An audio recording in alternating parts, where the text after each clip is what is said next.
nous ouvre le festin des noces éternelles,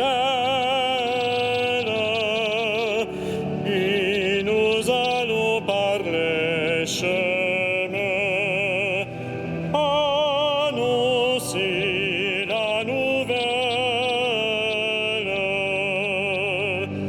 Nous chanterons pour toi, Seigneur, tu nous as fait revivre,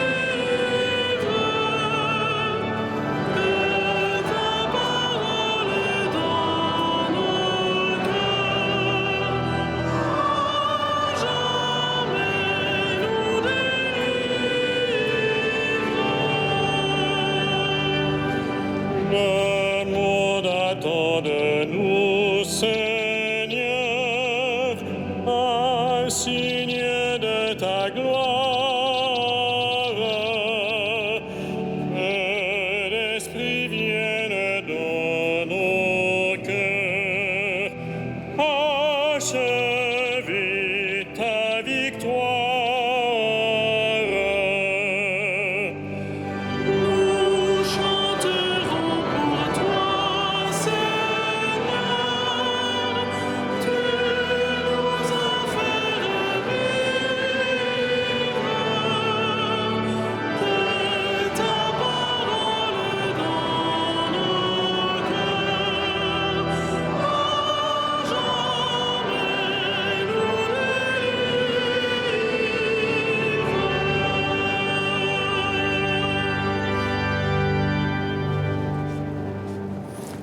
Au nom du Père, du Fils et du Saint-Esprit, la paix soit avec vous. Bienvenue à vous tous qui êtes ce soir dans cette cathédrale pour célébrer l'Eucharistie. Bonjour aussi à tous ceux qui nous écoutent sur Radio Notre-Dame ou qui nous regardent à la télévision KTO. Aujourd'hui, la température extérieure, effectivement, nous donne cette chaleur extérieure. Mais si nous sommes ici, c'est aussi pour trouver la chaleur intérieure, la dilatation de notre cœur que le Seigneur vient apporter en nous donnant son corps et son sang.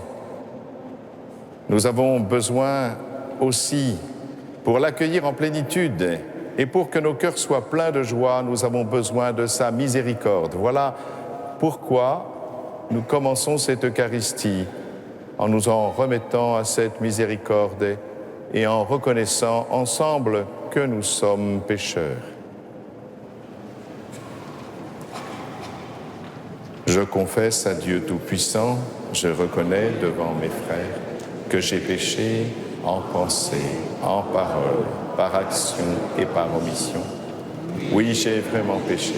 C'est pourquoi je supplie la Vierge Marie, les anges et tous les saints, et vous aussi, mes frères, de prier pour moi, le Seigneur notre Dieu. Que Dieu Tout-Puissant nous fasse miséricorde, qu'il nous pardonne nos péchés et nous conduise à la vie éternelle.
vita in excelsis Deo.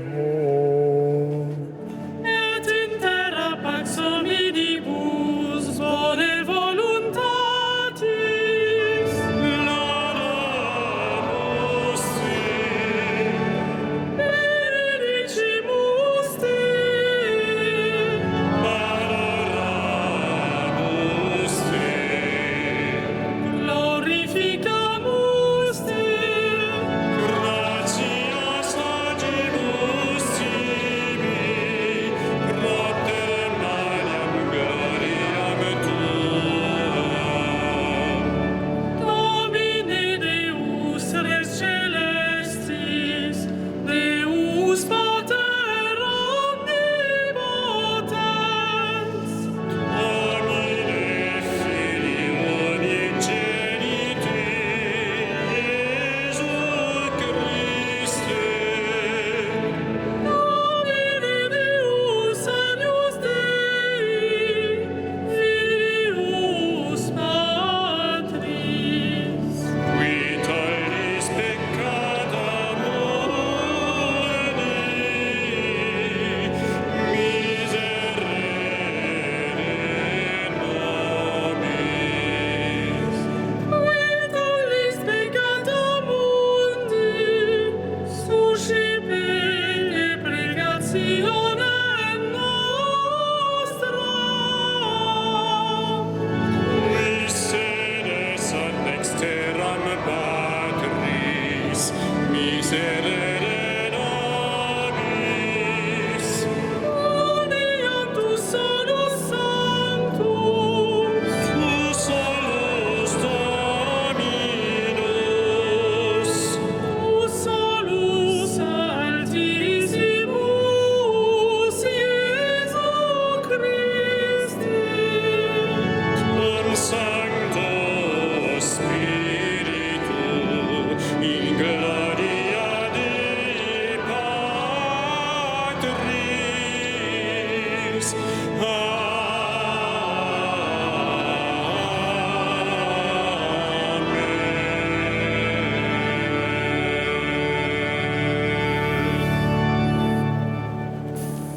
Prions le Seigneur.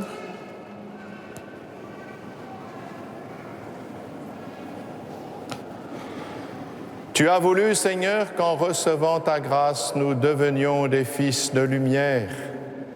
Ne permets pas que l'erreur nous plonge dans la nuit, mais accorde-nous d'être toujours rayonnants de ta vérité.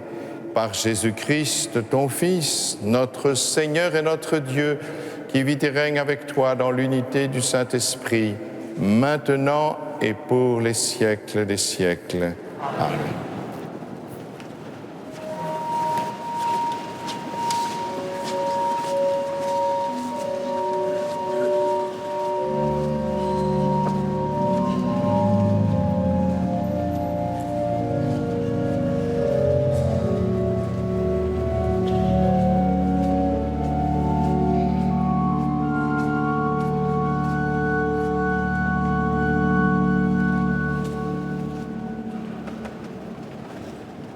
Lecture du livre de la sagesse.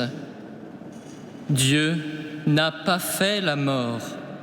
Il ne se réjouit pas de voir mourir les êtres vivants. Il les a tous créés pour qu'ils subsistent. Ce qui naît dans le monde est porteur de vie.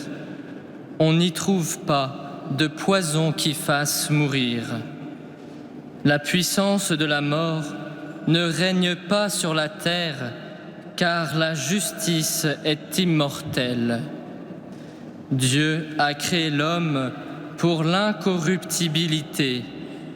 Il a fait de lui une image de sa propre identité. C'est par la jalousie du diable que la mort est entrée dans le monde. Ils en font l'expérience, ceux qui prennent parti pour lui. Parole du Seigneur.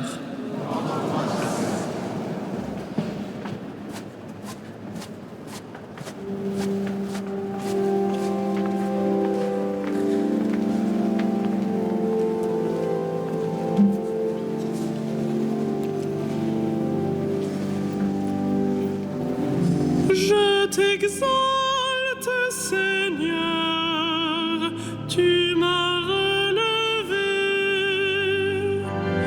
Je t'exalte, Seigneur, tu m'as relevé.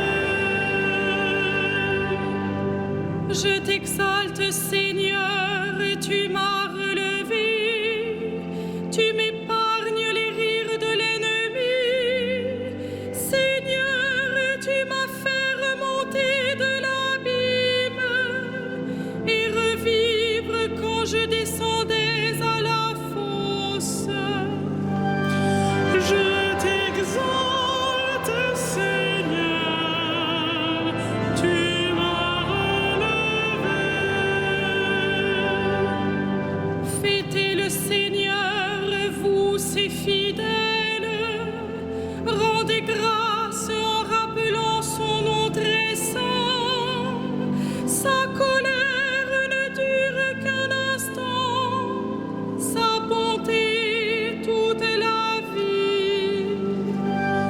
Je t'exalte, Seigneur, tu m'as relevé. Avec le soir viennent les larmes, mais au matin les cris de joie. Tu as changé mon deuil en une danse, mes habits funèbres en parure de joie. Je t'exalte, Seigneur, tu m'as relevé. Que mon cœur ne se taise pas, qu'il soit en fête pour toi, et que sans fin, Seigneur mon Dieu, je te rende grâce. Je t'exalte, Seigneur, tu m'as relevé.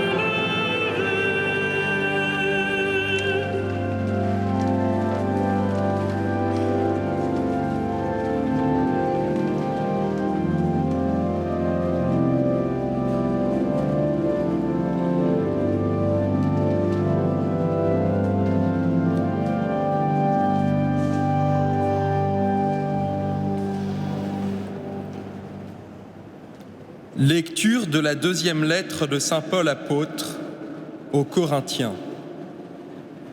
Frères, puisque vous avez tout en abondance, la foi, la parole, la connaissance de Dieu, toutes sortes d'empressements et l'amour qui vous vient de nous, qu'il y ait aussi abondance dans votre don généreux. Vous connaissez en effet le don généreux de notre Seigneur Jésus-Christ. Lui qui est riche, il s'est fait pauvre à cause de vous, pour que vous deveniez riches par sa pauvreté. Il ne s'agit pas de vous mettre dans la gêne en soulageant les autres. Il s'agit d'égalité. Dans la circonstance présente, ce que vous avez en abondance comblera leurs besoins, afin que, réciproquement, ce qu'ils ont en abondance puisse combler vos besoins. Et cela fera l'égalité, comme dit l'Écriture à propos de la manne. Celui qui en avait ramassé beaucoup n'eut rien de trop. Celui qui en avait ramassé peu ne manqua de rien. Parole du Seigneur.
Le Seigneur soit avec vous.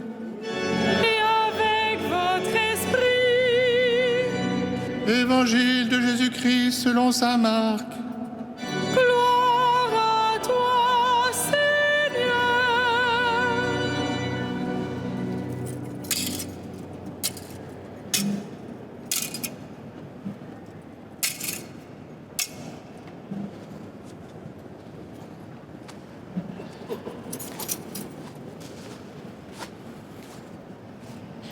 En ce temps-là, Jésus regagna en barque l'autre rive, et une grande foule s'assembla autour de lui.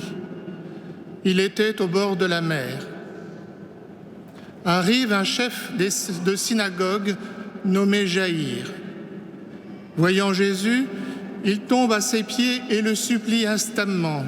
« Ma fille, encore si jeune, est à la dernière extrémité. Viens lui imposer les mains pour qu'elle soit sauvée et qu'elle vive. » Jésus partit avec lui, et la foule qui le suivait était si nombreuse qu'elle l'écrasait. Or, une femme qui avait des pertes de sang depuis 12 ans, elle avait beaucoup souffert du traitement de nombreux médecins et elle avait dépensé tous ses biens sans avoir la moindre amélioration. Au contraire, son état avait plutôt empiré. Cette femme donc, ayant appris ce que l'on disait de Jésus, vint par derrière dans la foule et toucha son vêtement. Elle se disait en effet, « Si je parviens à toucher seulement son vêtement, je serai sauvée. » À l'instant, l'hémorragie s'arrêta et elle ressentit dans son corps qu'elle était guérie de son mal. Aussitôt, Jésus se rendit compte qu'une force était sortie de lui. Il se retourna dans la foule et il demandait « Qui a touché mes vêtements ?» Ses disciples lui répondirent « Tu vois bien la foule qui t'écrase et tu demandes « Qui m'a touché ?» Mais lui regardait tout autour pour voir celle qui avait fait cela. Alors la femme, saisie de crainte et toute tremblante, sachant ce qui lui était arrivé, vint se jeter à ses pieds et lui dit toute la vérité. Jésus lui dit alors, « Ma fille, ta foi t'a sauvée, va en paix et sois guérie de ton mal. » Comme il parlait encore, des gens arrivent de la maison de Jaïr, le chef de synagogue, pour dire à celui-ci « Ta fille vient de mourir, à quoi bon déranger encore le maître ?» Jésus, surprenant ces mots, dit au chef de synagogue « Ne crains pas, crois seulement. » Il ne laissa personne l'accompagner, sauf Pierre, Jacques et Jean, et le frère de Jacques. Ils arrivent à la maison du chef de synagogue. Jésus voit l'agitation et des gens qui pleurent et poussent de grands cris. Il entre et leur dit « Pourquoi cette agitation et ces pleurs ? L'enfant n'est pas morte, elle dort. » Mais on se moquait de lui. Alors il met tout le monde dehors, prend avec lui le père et la mère de l'enfant et ceux qui étaient avec lui. Puis il pénètre là où reposait l'enfant. Il saisit la main de l'enfant et lui dit « Talitha koum », ce qui signifie « Jeune fille, je te le dis, lève-toi ». Aussitôt la jeune fille se leva et se mit à marcher. Elle avait en effet 12 ans. Ils furent frappés d'une grande stupeur et Jésus leur ordonna fermement de ne le faire savoir à personne. Puis, il leur dit de la faire manger. Acclamons la parole de Dieu. Louange à toi, Seigneur Jésus.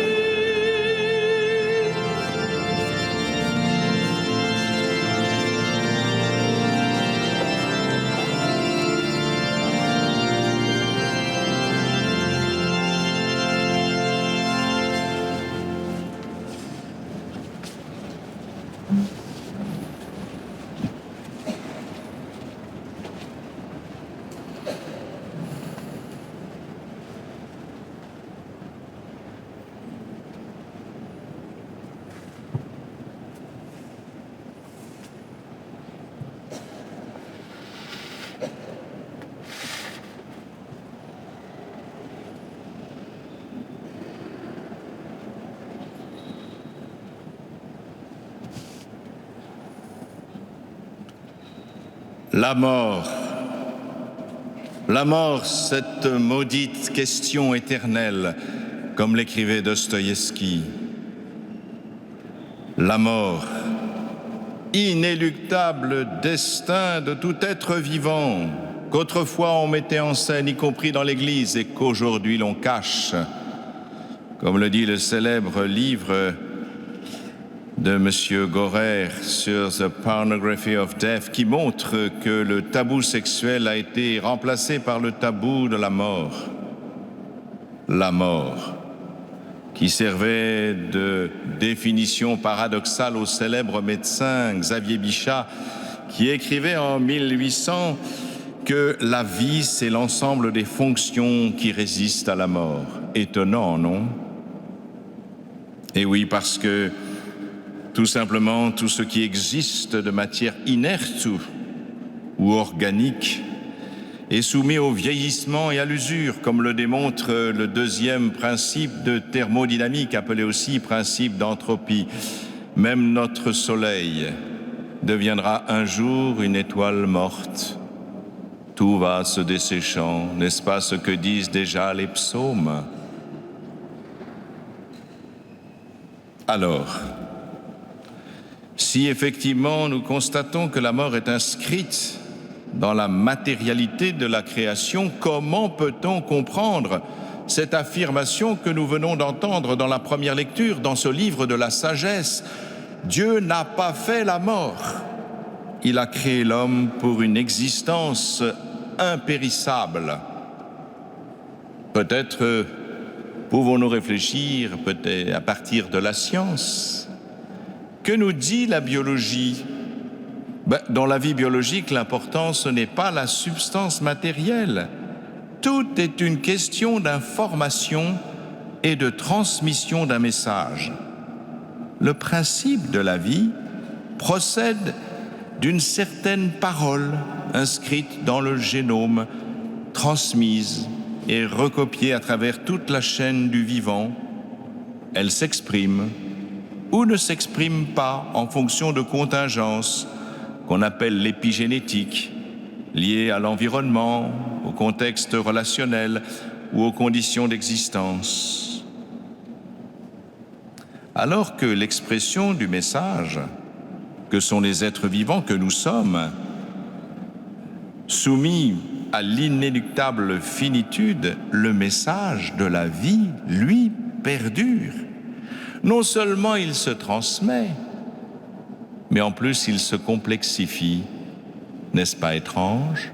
D'où vient ce surcroît d'intelligence qui fait que la vie se déploie de plus en plus, alors que ce qu'il exprime, les êtres vivants, eux, sont soumis à l'inéluctable finitude de la mort? Il nous faut d'abord comprendre que cette création sortie de Dieu ne peut pas posséder en elle-même la perfection inaltérable de Dieu. Alors Dieu a répondu à cette question éternelle que pose Dostoïevski. Dieu n'a pas fait la mort. Dieu a subi la mort. Oui, il l'a subi en Jésus-Christ sur la croix. Et c'est bien pour cela qu'il est venu, notre Seigneur Jésus-Christ. En lui, Jésus, le Fils de Dieu, la vie est engendrée, nous le dirons tout à l'heure. Engendrée, non pas créée. C'est-à-dire que Jésus, même dans son humanité finie, porte la vie de Dieu. La vie auto-engendrée, la vie éternelle. Nous, nous tenons la vie d'autrui. Mais Jésus, dans le Père, possède la vie en lui-même. Il est le Verbe. Il est la parole créatrice. Rappelez-vous le prologue de Saint Jean. Au commencement était le Verbe, et le Verbe était Dieu. Tout fut créé par lui, et de tout être, il était la vie. Et la vie était la lumière des hommes. Voilà, Jésus est venu habiter l'humanité de sa perfection divine. Et c'est pourquoi la vie éternelle n'est pas le prolongement continu de la vie terrestre. La résurrection de Jésus-Christ est la manifestation de cette réalité de la vie de Dieu manifestée dans l'homme Jésus-Christ, comme elle le fut d'ailleurs au jour de sa transfiguration. Et c'est pourquoi la vie éternelle ne commence pas au moment de la mort.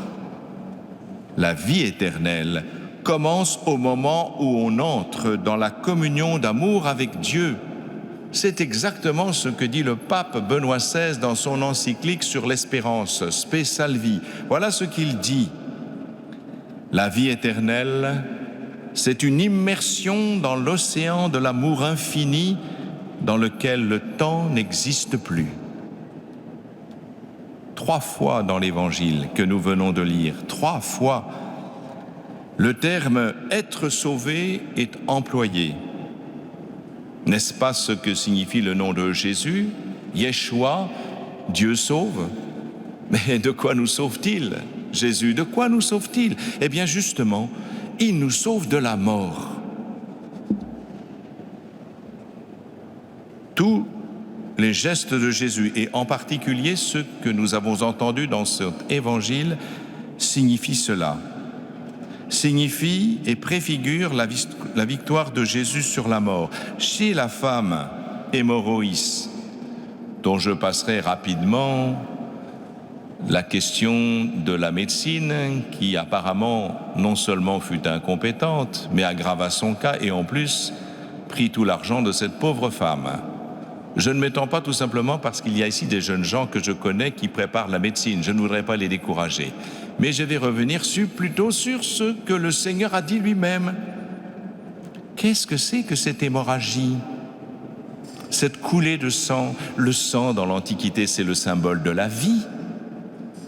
Eh bien, Jésus signifie qu'il agit pour que la vie ne s'écoule pas inéluctablement vers la mort.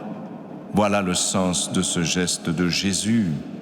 Et de la même façon, la mort de la fille de Jaïr est qualifiée par Jésus de sommeil. Tout le monde se moque de lui. Mais le sommeil de la mort n'est pas un anéantissement.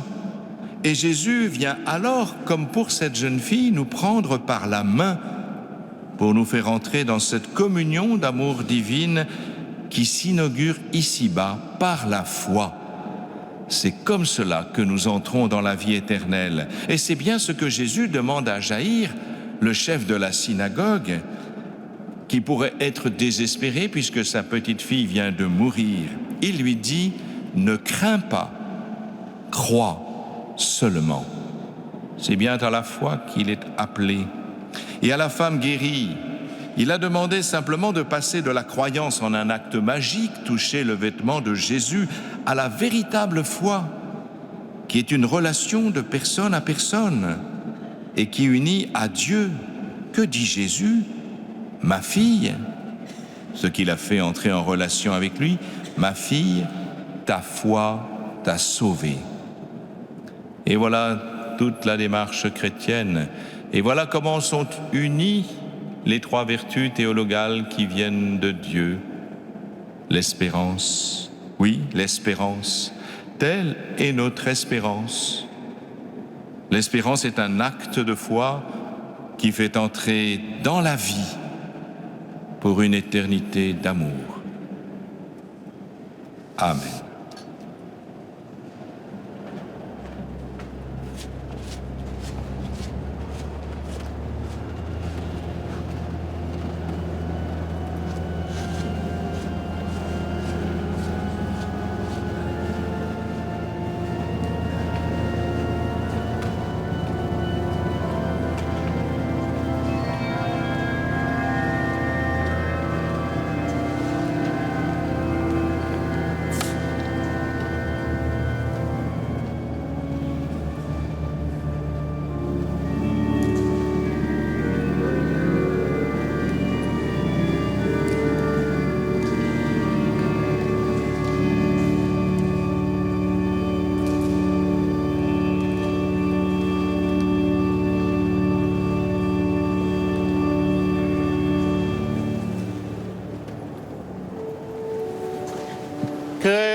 factorem celi et terrae, visibilium omnium, et invisibilium.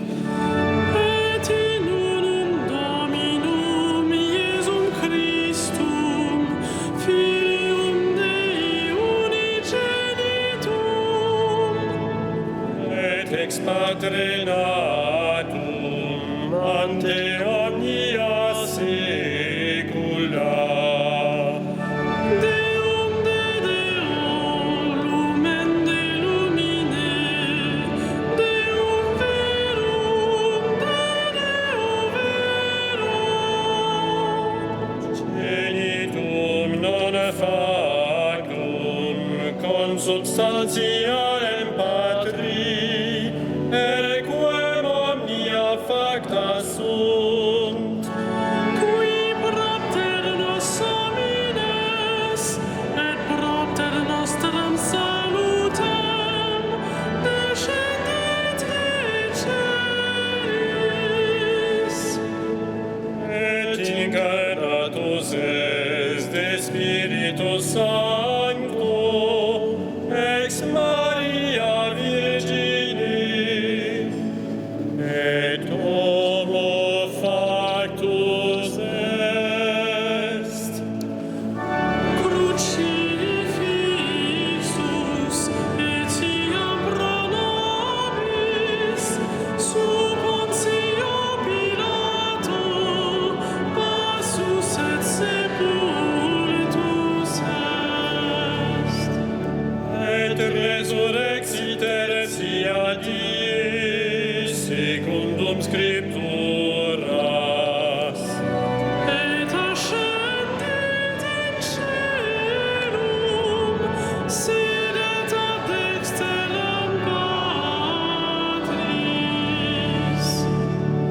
Et iterum venturus est cum gloria, judicare vivos et mortuos, cuius regni non erit finis.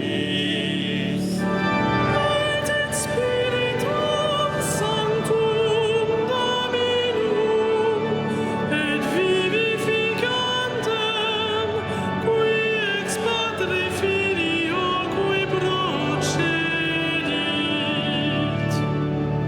Qui cum Patre et Filio simul adoratur, et conglorificatur, qui locutus est per prophetas.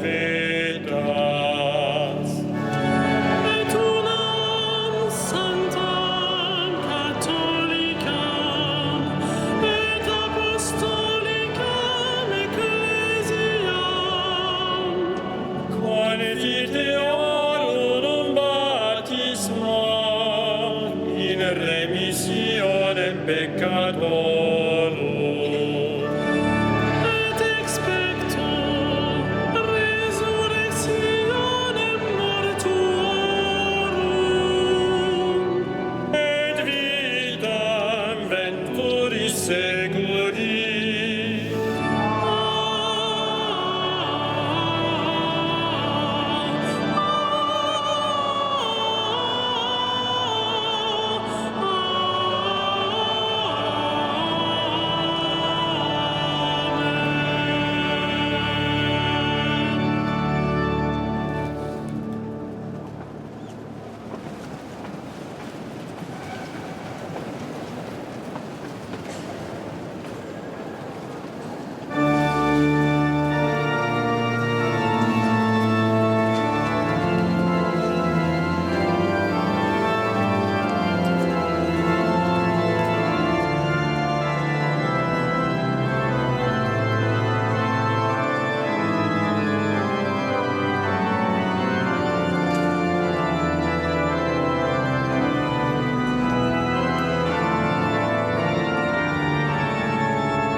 Prions ensemble au moment d'offrir le sacrifice de toute l'Église.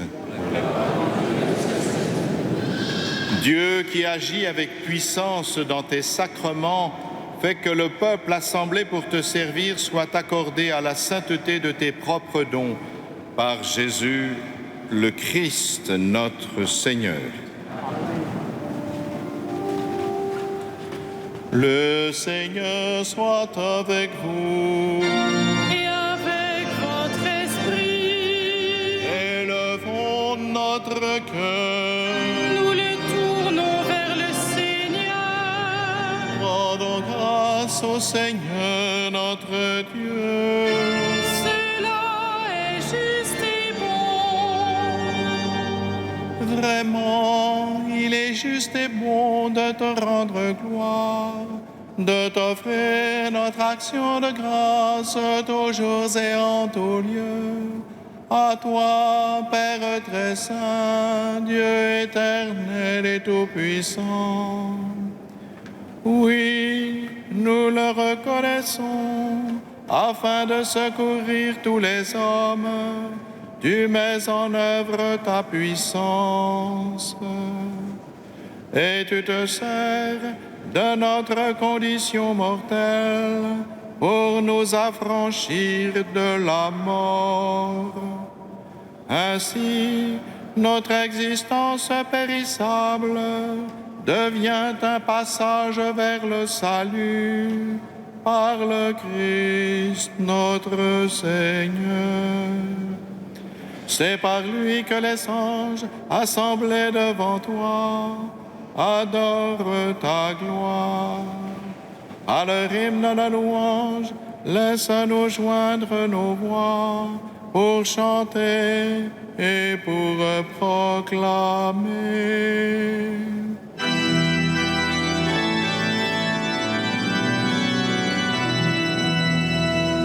Saint, saint, saint, le Seigneur, Dieu de l'univers, le ciel et la terre sont remplis de ta gloire. Hosanna au plus haut des cieux, béni soit celui qui vient au nom du Seigneur. Hosanna au plus haut des cieux.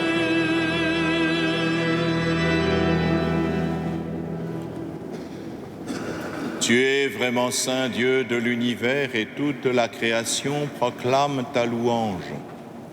Car c'est toi qui donnes la vie, c'est toi qui sanctifies toutes choses par ton Fils Jésus-Christ notre Seigneur, avec la puissance de l'Esprit Saint. Et tu ne cesses de rassembler ton peuple afin qu'il te présente partout dans le monde une offrande pure. C'est pourquoi nous voici rassemblés devant toi et dans la communion de toute l'Église en ce premier jour de la semaine. Nous célébrons le jour où le Christ est ressuscité d'entre les morts. Par lui, que tu as élevé à ta droite, Dieu Tout-Puissant, nous te supplions de consacrer toi-même les offrandes que nous apportons.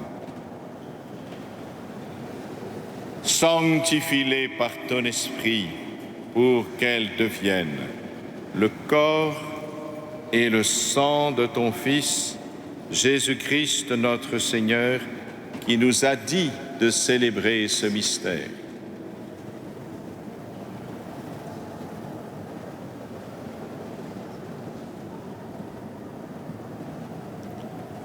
La nuit même où il fut livré, il a pris le pain. En te rendant grâce, il le bénit, il le rompit et le donna à ses disciples en disant: Prenez et mangez-en tous. Ceci est mon corps livré pour vous.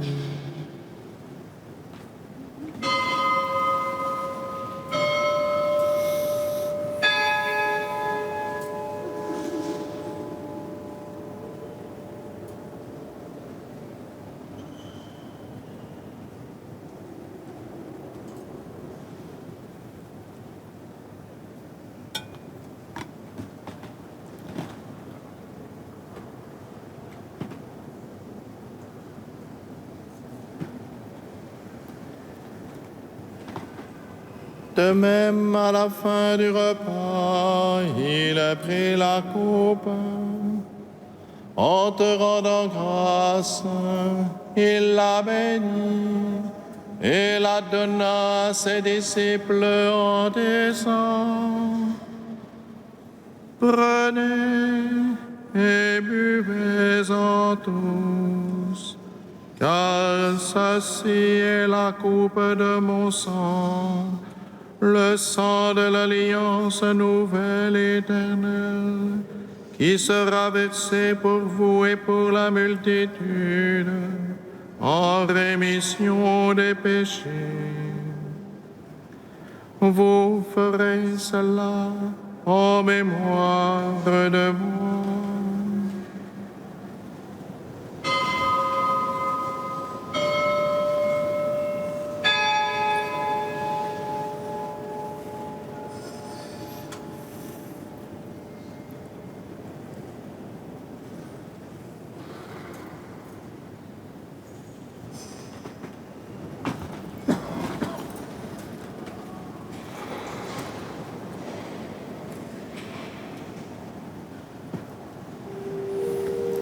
Il est grand le mystère de la foi. Nous proclamons ta mort, Seigneur Jésus. Nous célébrons ta résurrection. Nous attendons ta venue dans la gloire.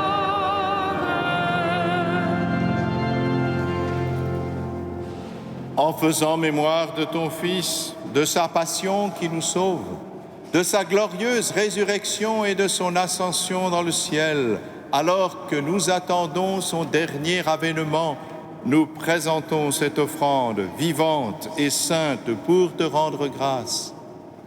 Regarde, Seigneur, le sacrifice de ton Église et daigne y reconnaître celui de ton Fils qui nous a rétablis dans ton alliance. Quand nous serons nourris de son corps et de son sang et remplis de l'Esprit Saint, accorde-nous d'être un seul corps et un seul esprit dans le Christ. Que l'Esprit Saint fasse de nous une éternelle offrande à ta gloire, pour que nous obtenions un jour les biens du monde à venir, auprès de la Vierge Marie, la bienheureuse Mère de Dieu, de Saint Joseph, son époux, avec les apôtres, les martyrs, Saint Denis et tous les saints qui ne cessent d'intercéder pour nous.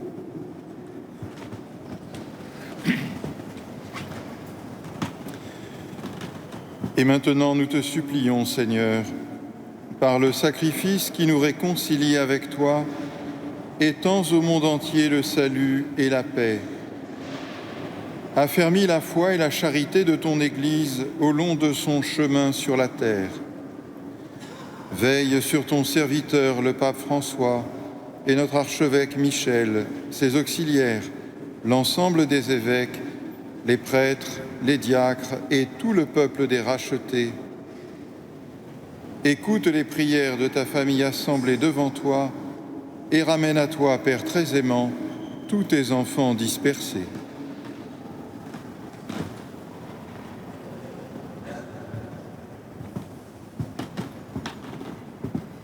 Pour nos frères défunts, pour les hommes qui ont quitté ce monde et dont tu connais la droiture, nous te prions. Reçois-les dans ton royaume, où nous espérons être comblés de ta gloire, tous ensemble et pour l'éternité, par le Christ notre Seigneur, par qui tu donnes au monde toute grâce et tout bien.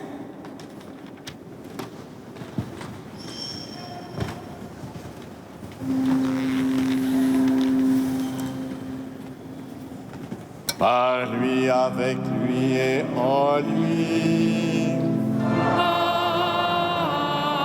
Amen. À toi, Dieu le Père Tout-Puissant, dans l'unité du Saint-Esprit. Amen. Tout honneur et toute gloire pour les siècles des siècles.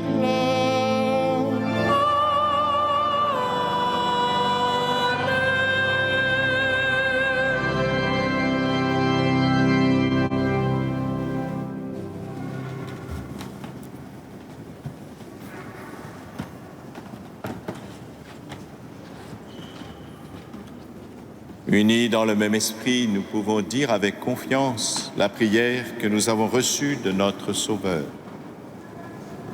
Notre Père qui es aux cieux, que ton nom soit sanctifié, que ton règne vienne, que ta volonté soit faite sur la terre comme au ciel. Donne-nous aujourd'hui notre pain de ce jour. Pardonne-nous nos offenses, comme nous pardonnons aussi à ceux qui nous ont offensés. Et ne nous laisse pas entrer en tentation, mais délivre-nous. Délivre-nous de tout mal, Seigneur, et donne la paix à notre temps. Par ta miséricorde, libère-nous du péché. Rassure-nous devant les épreuves en cette vie où nous espérons le bonheur que tu promets et l'avènement de Jésus-Christ, notre Sauveur, car c'est à toi qu'appartiennent le règne, la puissance et la gloire pour les siècles. Seigneur Jésus-Christ, tu as dit à tes apôtres, je vous laisse la paix, je vous donne ma paix. Ne regarde pas nos péchés, mais la foi de ton Église. Pour que ta volonté s'accomplisse, donne-lui toujours cette paix et conduis-la vers l'unité parfaite, toi qui règnes pour les siècles des siècles. Amen. Que la paix du Seigneur soit toujours avec vous. Frères et sœurs, dans la charité du Christ, donnez-vous la paix.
Heureux les invités au repas du Seigneur.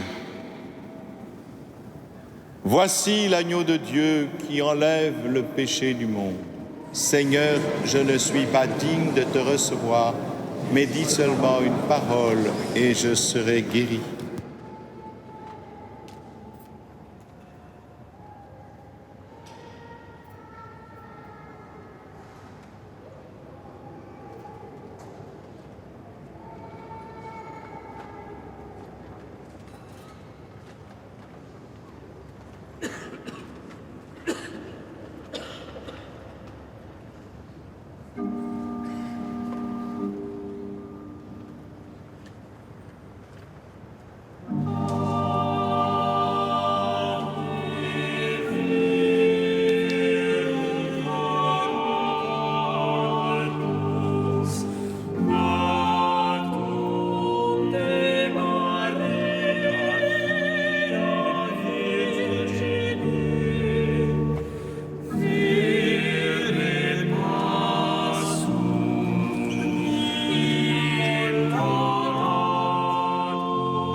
Frères et sœurs, nous entrons, au cas où vous ne l'auriez pas remarqué, dans la période d'été.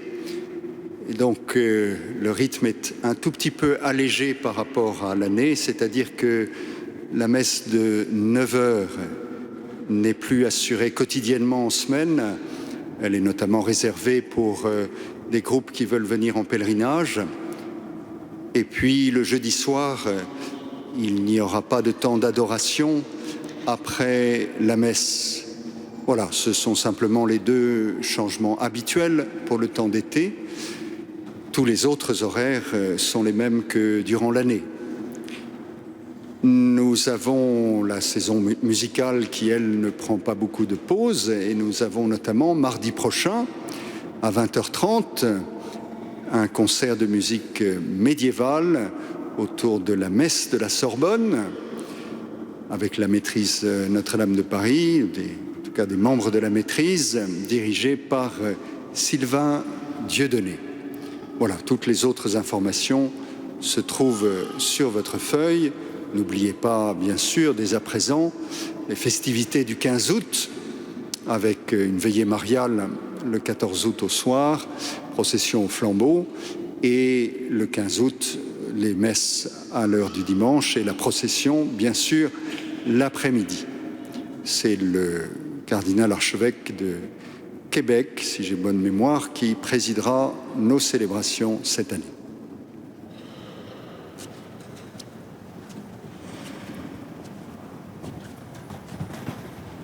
Prions ensemble.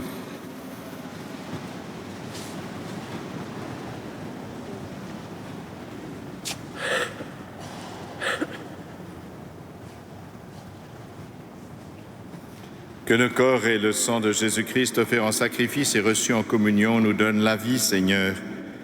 Reliés à toi par une charité qui ne passera jamais, nous porterons des fruits qui demeurent. Par Jésus, le Christ, notre Seigneur. Amen.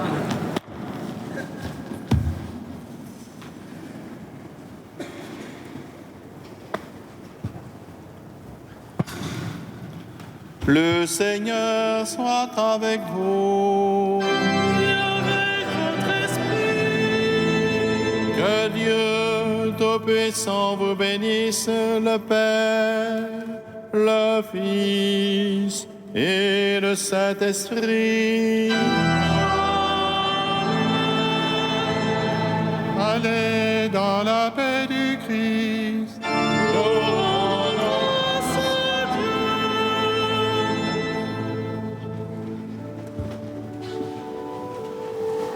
Salve Regina.